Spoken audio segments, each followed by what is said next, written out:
Hello friends, ചില സന്ദർഭങ്ങളിൽ നാം കൃത്യമായി ആശയവിനിമയം നടത്തിയാൽ പോലും അത് പലരും ചെവികൊള്ളാതെ തിരസ്കരിക്കാറുണ്ട്.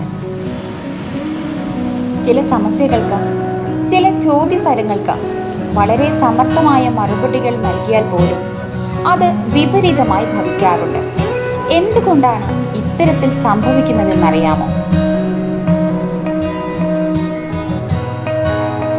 നമുക്ക് പറയുവാനുള്ള കാര്യങ്ങൾ എത്ര പ്രസക്തമാണെന്നതിന് ചില സന്ദർഭങ്ങളിൽ വിലയുണ്ടാകുകയില്ല. നമ്മൾ പറഞ്ഞത് ഏത് ശൈലിയിലായിരിക്കും എന്നതിനാണ് അവിടെ പ്രസക്തി.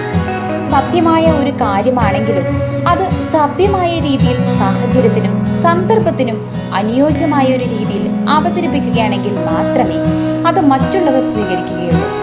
അല്ലാത്ത പക്ഷം അത് എത്ര വലിയ കാര്യമാണെങ്കിലും തിരസ്കരിക്കപ്പെടുന്നതായിരിക്കും.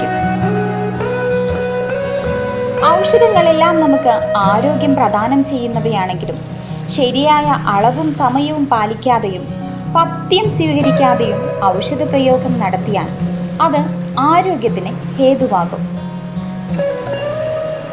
അതിനാൽ നമുക്ക് പറയുവാനുള്ള കാര്യങ്ങൾ കൃത്യമായും അഹങ്കാരരഹിതമായും അവസരോചിതമായും ഉത്തമമായ ഒരു ശൈലിയിലും മാത്രം പറയുക.